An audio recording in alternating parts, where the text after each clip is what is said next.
Ти відчував це? Людина усміхається тобі. Каже, я радий за тебе. А всередині все стискається. Душа шепоче, вона бреше. Жодних доказів, жодних сварок. Але ти знаєш, енергія не та. Стоїки називали це інтуїцією. Бо не кожен ворог б'є у вічі. Дехто обіймає тебе, поки точить ніж. І сьогодні я покажу 8 ознак того, що поруч із тобою може бути людина, яка таємно ненавидить тебе. А якщо дослухаєш до кінця, 8-й знак змінить твоє бачення людей назавжди. І ще, якщо тобі близькі ці теми, підпишись і постав лайк. Це простий спосіб не пропустити нові розбори і підтримати канал. Почнемо. Перша ознака. Сарказм, зневага під маскою жарту. Та ти занадто чутливий. Розслабся, це ж просто жарт. Чув таке? Звучить ніби безневинно, але всередині болить. Бо це не жарт, це замаскований удар. Сарказм може бути зброєю, тонкою, точною, майже невидимою. Вони знають твої слабкі місця, твої минулі помилки, твої невпевненості. І б'ють саме туди, сміючись. Усі навколо хихочуть, а ти мовчиш, зціпивши зуби. А якщо відповідаєш, ти ж надто драматизуєш. Це не гумор, це прихована агресія. Стоїки вчили, справжня сила в рівновазі. Але коли людина не може впоратись із власним хаосом, вона проєктує біль на інших. Якщо їхні жарти завжди залишають післясмак болю, якщо ти смієшся з ними, а потім плачеш наодинці, це не дружба. Це психологічна гра. Друга ознака. Тонкий саботаж. Усмішка з ножем за спиною. Був друг, який забув сказати важливу річ? Дрібниця, яка все зіпсувала. 1 раз – випадковість. 2 – дивно. 3 – система. Це не забудькуватість. Це приховане утримання. Чому?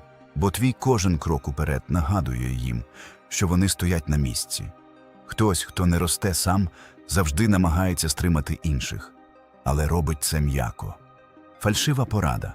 Підтримка з любов'ю, яка насправді тягне вниз. І щоразу, коли ти піднімаєшся, вони поспіхом вирівнюють рахунок.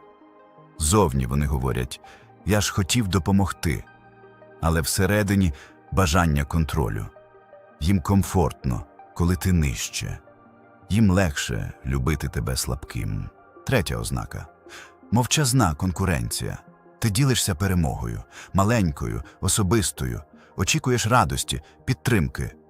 А у відповідь чуєш, о, а знаєш, що у мене сталося? І твій момент уже не твій. Ти піднявся, вони тут же вирівняли рахунок. Не для святкування, для балансу, не щоб радіти, щоб не програти. Ти сяєш, вони гасять світло. Ти радієш, вони порівнюють. Стоїки казали, людина, яка залежить від зовнішнього, постійно порівнює, заздрить, конкурує. Мудрий дивиться всередину. Заздрісник – на тебе. Твоє світло робить їхню тінь ще темнішою. І навіть коли звучать «вітаю», ти відчуваєш. Це не святкування, це прихована гонка. Четверта ознака. Поверхнева доброта. Усмішка без тепла. Вони говорять правильні слова. Я пишаюся тобою. Це чудово. Я радий за тебе. Але щось не сходиться. Де тепло? Де щирий погляд? Де відчуття, що людина справді з тобою? Бо справжні поруч не тільки словами. Вони приходять, вони плачуть разом із тобою. Вони святкують твої перемоги так, ніби це їхні перемоги. Їх видно у світлі й у темряві, а фальшиві – вони зникають. Немає їх під час твого тріумфу. Немає, коли тобі боляче. І коли з'являються, їхні слова звучать так, ніби вимовлені на автопілоті. Без душі, без участі. Стоїки казали, коли людина не пов'язана зі своїм внутрішнім світом, вона не може бути справді пов'язана з іншими. І це гірше за ворожість. Це порожнеча. Запам'ятай, якщо доброта відчувається як шаблон, якщо присутність нагадує тінь, це не дружба. Це спектакль. І серце завжди розпізнає цю фальш за фасадом. П'ята ознака. Контроль під маскою турботи. Найнебезпечніше знаряддя. Завжди починається м'яко. Я ж заради тебе. Я просто не хочу, щоб ти обпікся. Ти зрозумієш мене пізніше. Звучить турботливо, але всередині важчає. Плечі опускаються, усмішка зникає. Ти починаєш сумніватися у своєму шляху. Бо це не підтримка, це контроль. Без крику, без тиску. Але як змія, що обвиває повільно, майже непомітно. Ти ділишся мрією, вони називають її занадто ризикованою. Ти робиш крок, вони кажуть, що ти погано подумав.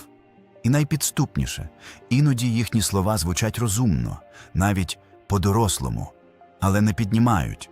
Вони звужують горизонти, і ось ти вже не слухаєш себе. Ти чекаєш їхнього схвалення, ти гальмуєш, ти втрачаєш віру у власні сили. Стоїки вчили, людина, яка не може керувати собою, завжди прагне керувати іншими. Не з любові, а заради контролю. Запам'ятай, якщо турбота робить тебе слабким, залежним, це не турбота. Це кайдани. Справжня підтримка дає крила, фальшива одягає окови. Любов каже «Я з тобою, навіть якщо ти впадеш». Фальшива турбота каже «Зроби так, як я скажу, так безпечніше». Але це не захист, це володіння. Якщо хтось постійно диктує твої кроки, вирішує за тебе і називає це турботою, спинись. Спитай себе, вони оберігають мене? Чи лише захищають свою владу наді мною? Один шлях дає свободу, інший – золотий, красивий. Але все одно капкан. 6-та ознака – сплетні та критика за спиною. Ти заходиш у кімнату, і раптом усмішки тьмяніють. Погляди змінюються, і тиша стає гучнішою за будь-які слова. Щось уже було сказано, щось перевернуто. Твої слова перекручені, твої наміри поставлені під сумнів. І ти навіть не знаєш про це. Так працюють чутки. Тихо, стратегічно, трусливо. Коли бракує сміливості говорити прямо, вибирають зраду за спиною. Вони не б'ють по твоїх вчинках, вони б'ють по репутації. Достатньо кількох крапель отрути, щоб посіяти сумнів. А поки вони усміхаються в обличчя, за спиною руйнують довіру. Чому? Бо твій спокій викриває їхній хаос, твоя впевненість показує їхню невпевненість. Але запам'ятай, сплетні говорять не про тебе. Вони завжди говорять про того, хто їх поширює. Людина, яка в мирі з собою, не руйнує інших. Той, хто не хоче дивитися всередину, проєктує біль назовні. Тому, коли відчуваєш холод за їхніми усмішками, знай, їхній шепіт не твій сором. Це їхній крик про допомогу, а твоє завдання – йти далі. Мовчки, прямо, з гідністю. Бо іноді тиша звучить гучніше за будь-які плітки. 7-ма ознака. Відсутність радості за твій успіх. Тиша інколи голосніша за крики. Подумай, вони були поруч, коли ти падав, коли все валилось. Коли ти лежав на дні, вони навіть співчували. Бо тоді ти був безпечним. Твоя слабкість не загрожувала їхнім страхам. Але варто було тобі піднятися, і настає порожнеча. Жодного «горджуся», жодної щирої усмішки. Ти ділишся новиною, а у відповідь лише сухе «ну круто». Розповідаєш про перемогу, а вони одразу змінюють тему. І ця тиша болить сильніше, ніж будь-які слова. Бо всередині ти відчуваєш, вони не хочуть бачити, як ти ростеш. Кожен твій крок уперед нагадує їм про їхній застій. Запам'ятай, ти не ворог, ти лише дзеркало. І це дзеркало показує їм їхню бездіяльність. Тобі може бути боляче усвідомити, що ті, хто йшов з тобою крізь темряву, не здатні бути поруч у світлі. Але це не твоя вина. Це їхній вибір – залишатися там, де зручно. 8-ма ознака. Мова тіла – правда, яку не сховаєш. Слова можна відрепетирувати, усмішку натягнути, навіть комплімент вивчити на пам'ять. Але тіло завжди видає. Ти чуєш, я радий за тебе, ти це заслужив. Але усмішка зникає, ледь з'явившись. Погляд пустий, трохи відведений убік. Тіло розвернуте не до тебе. Інтонація плоска, присутність наче вимкнена. І ти відчуваєш це ще до того, як мозок усе зрозуміє. Бо енергія завжди говорить раніше за голос. Стоїки казали, внутрішнє чуття – це мудрість душі. Не ігноруй його. Якщо тіло каже одне, а слова інше – вір тілу, вір енергії, вір собі. Коли хтось заздрить чи ненавидить, навіть потайки, їхнє тіло реагує миттєво, напружена щелепа, плечі скам'янілі, дихання поверхневе, погляд уникає, аплодисменти на секунду пізніше, обійми без тепла, корпус трохи відвернутий убік. Це не випадковість, це сигнали, тонкі зради, які серце відчуває ще до того, як розум складе картину. Бо інтуїція – це давній механізм виживання. До того, як з'явилися слова, були жести. До логіки було відчуття. Ти створений відчувати небезпеку навіть тоді, коли вона в костюмі і з усмішкою. Тому, коли поруч людина, яка називає себе другом, але всередині так супротивник, ти відчуєш це в грудях, у животі, у тиші кімнати. Ти чуєш «друже», але відчуваєш «загроза». І ця тріщина між словами і відчуттям і є справжнє попередження. Більшість ігнорує його. Чому? Бо нас навчили бути ввічливими, а не прозорливими. Їхні слова м'які, їхній тон доброзичливий.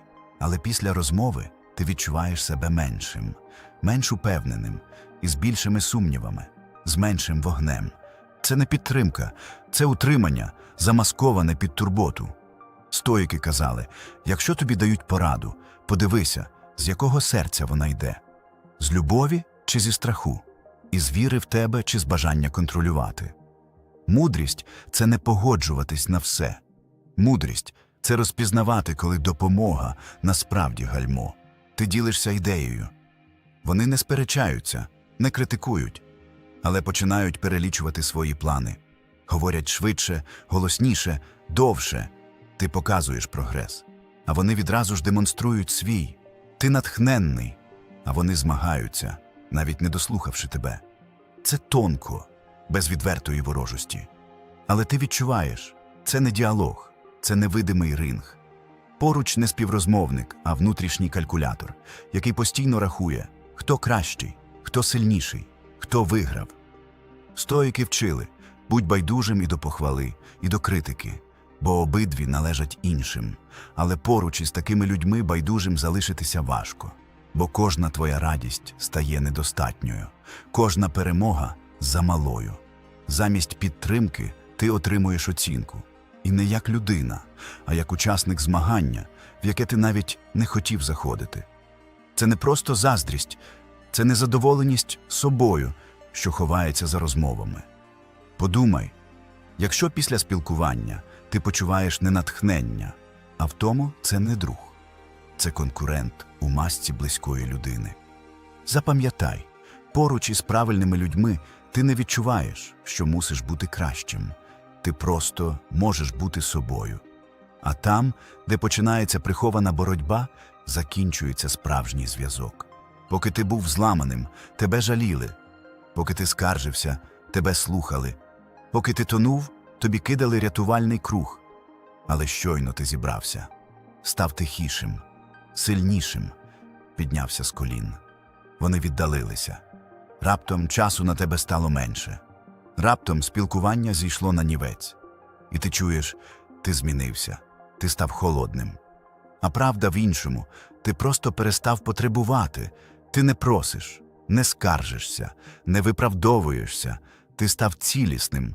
І це нестерпно для тих, хто любив тебе слабким, бо вони відчували свою значимість у твоїй уразливості, але не витримали твоєї зрілості. Стоїки казали, що менше ти залежиш від інших, то ясніше бачиш, хто поруч із щирості, а хто заради влади над твоїми слабкостями. Поки ти був емоційним боржником, вони відчували себе потрібними. Та коли ти почав платити собі, коли став самодостатнім, їхня ілюзія значущості зруйнувалася. Запам'ятай, справжня любов радіє твоїй силі, фальшива сумує за твоїм болем. І якщо хтось втрачає інтерес до тебе, коли ти стаєш міцнішим, це не втрата, це визволення. Тепер ти бачиш знаки. Ти відчув тріщини за усмішками, тишу за словами, холод за привітаннями. І ти знаєш, це не вигадка, це інтуїція, це мудрість. Стоїцизм не закликає мстити. Він не вчить викривати чи доводити щось тим, хто знецінює. Його шлях інший – свобода. Ти не мусиш кричати, виправдовуватись чи доводити свою правоту. Твоє завдання – відпустити. Пам'ятай, спокій – це не подарунок, це вибір. І ти маєш право його захищати.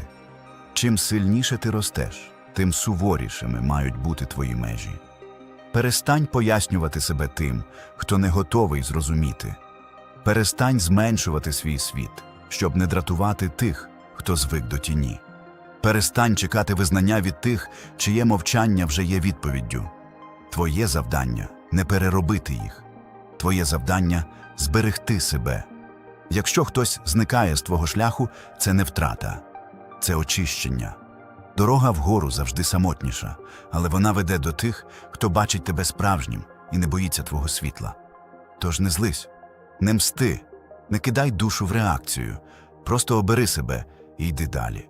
Спокійно, мовчки, з високо піднятою головою.